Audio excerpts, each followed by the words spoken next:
hope. What better way to celebrate African Americans in art than with art? That's how St. Clare Church in Rosedale is commemorating Black History Month.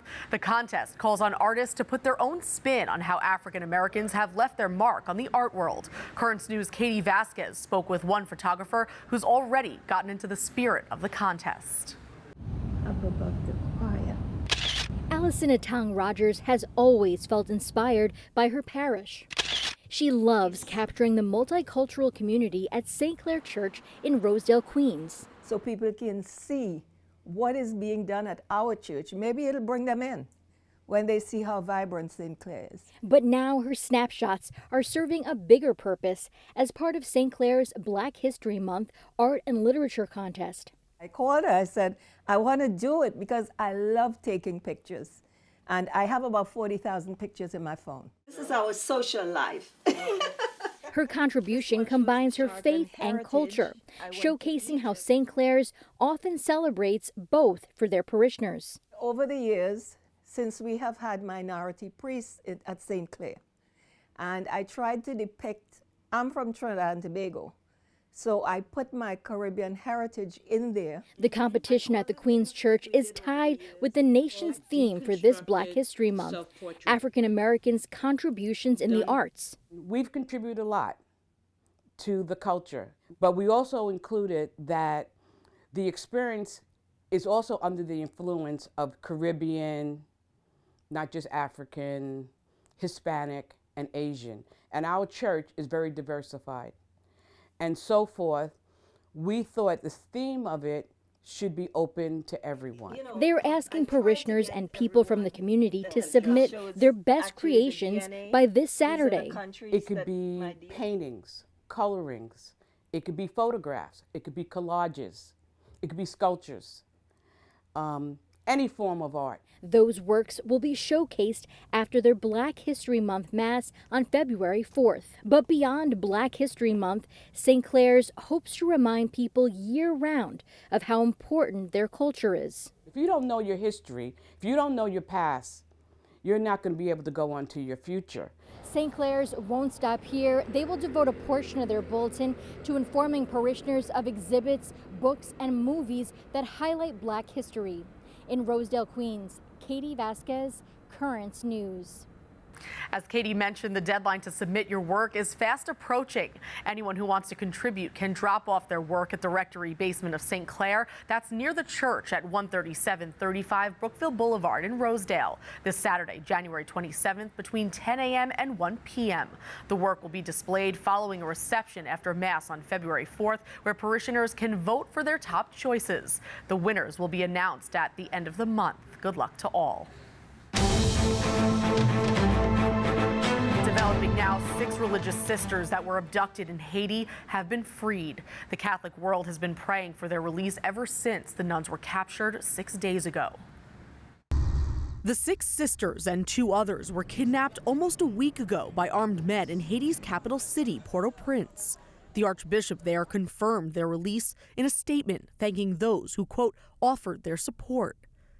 This includes Pope Francis, who just days after their capture used his Angelus greeting to petition for the release of the religious. Ho preso con dolore la notizia del rapimento ad Haiti di un gruppo di persone, tra cui 6 religiose.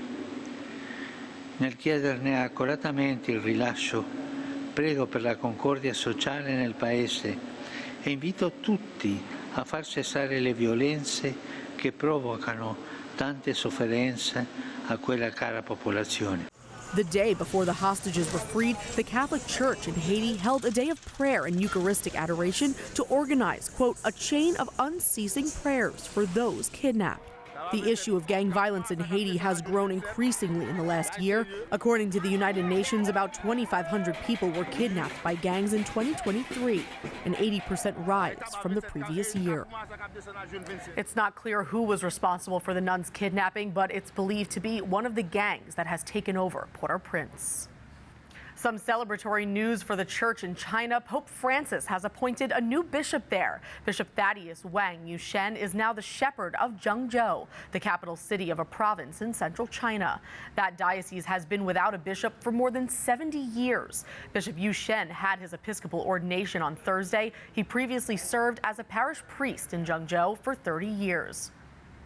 Also on Thursday, Pope Francis celebrated the feast of the conversion of St. Paul.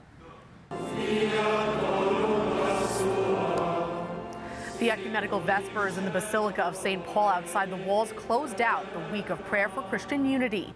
The heads and representatives of various other churches joined the Holy Father, who prayed before what is believed to be St. Paul's tomb. It was on this day 65 years ago that a historical change started for the church. Pope St. John the 23rd was celebrating the feast of the conversion of St. Paul in that same basilica when he announced his intention to convene an ecumenical council that would later become Vatican II, a convocation that set off a process of deep transformation within the church. One of the most notable effects of the Second Vatican Council were the changes made to the Mass. This included translating liturgies into the language of the locals instead of the traditional Latin, and turning the altar as well as the priests celebrating the Mass around to face the congregation. That is this current news update. I'm Jessica Easthope. Thank you for joining us, because we are putting your faith in the news. Hope to see you again next time.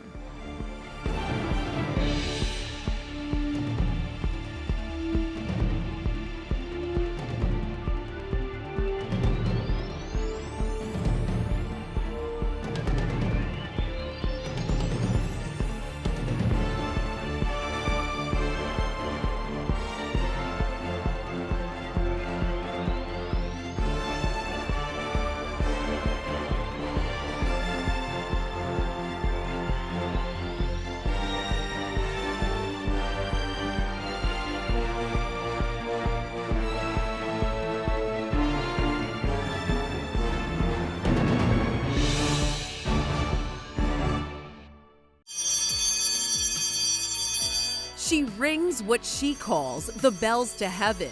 But that's not all Nancy Cardinelli does for the Co-Cathedral of St. Joseph.